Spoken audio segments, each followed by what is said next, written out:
بسم اللہ الرحمن الرحیم۔ ناظرین اکرام السلام علیکم۔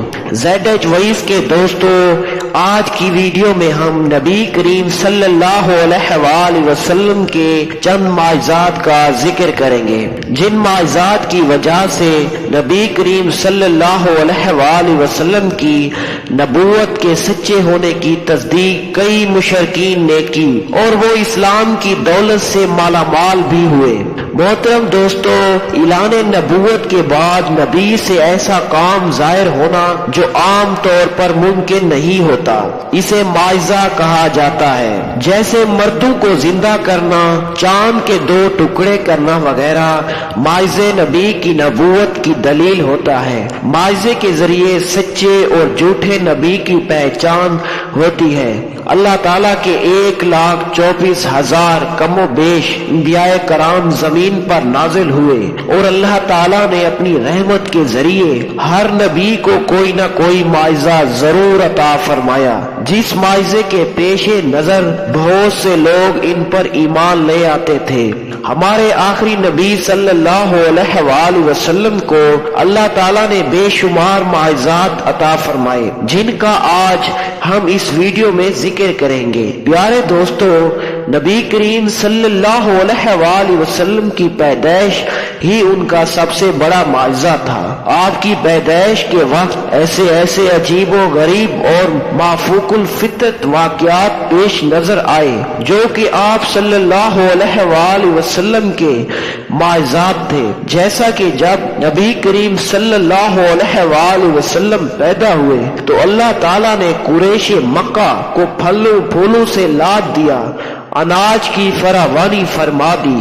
نبی کریم صلی اللہ علیہ وآلہ وسلم کی جس سال پیدائش ہوئی، اس سال اللہ تعالیٰ نے ہر حاملہ خاتون کو اولاد نرینہ عطا فرمائی، یعنی ہر حاملہ عورت کے گھر اللہ تعالیٰ نے بیٹی کی نعمت سے نوازا۔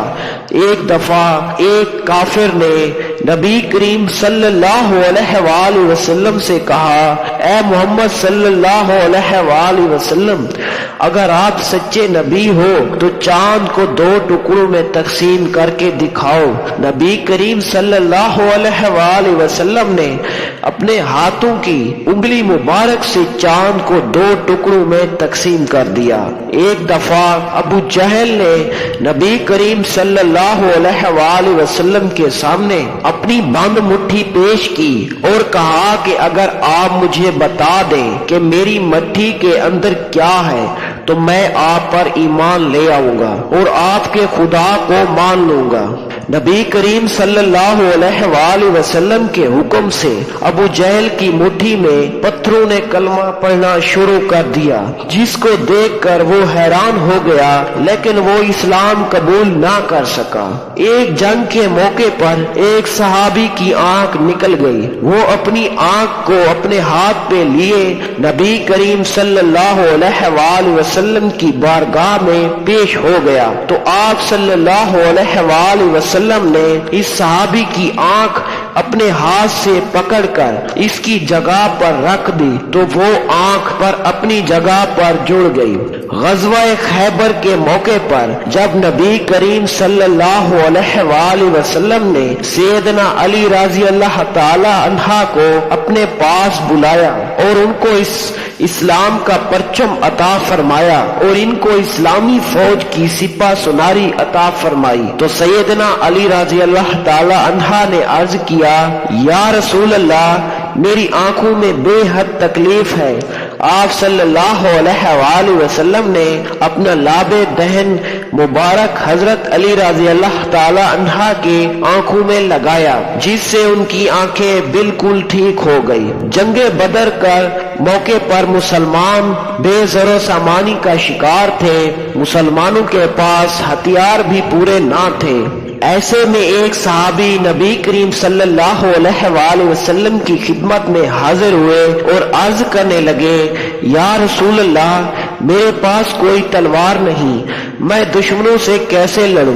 آپ صلی اللہ علیہ وآلہ وسلم کے ہاتھ میں اس وقت درخت کی ایک شاخ اس صحابی کو عطا فرما۔ بے شک یہ بھی آپ صلی اللہ علیہ وآلہ وسلم کے معجزوں میں سے ایک معجزہ ہے۔ سیدنا عمر فاروق رضی اللہ تعالی عنہ فرماتے ہیں کہ غزوہ بدر کے موقع پر جنگ شروع ہونے سے پہلے نبی کریم صلی اللہ علیہ وآلہ وسلم نے مجھے اپنے ساتھ لیا اور فرمایا آؤ جنگ کے میدان کا معائنہ کر کے آتے ہیں۔ جب ہم جنگ کی میدان میں پہنچے تو نبی کریم صلی اللہ علیہ وآلہ وسلم نے ایک چھڑی کی مدد سے میدان جنگ میں جگہ جگہ بے نشانات لگانا شروع کر دیے۔ میں نے پوچھا یا رسول اللہ صلی اللہ علیہ وآلہ وسلم یہ نشانات کس لیے؟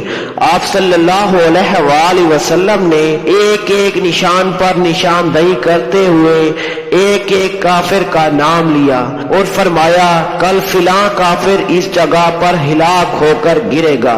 اور جب جنگ اختتام مسلمانوں کی فتح پر ہوا تو حضرت عمر فاروق فرماتے ہیں کہ میں ان نشانوں کی نشاندہی کے لیے جب وہاں پہنچا کر دیکھا تو جیسا نبی کریم صلی اللہ علیہ وآلہ وسلم نے فرمایا تھا ویسا ہی ہر کافر اس نے نشان کے اندر ہی گر کر ہلاک ہو گئے۔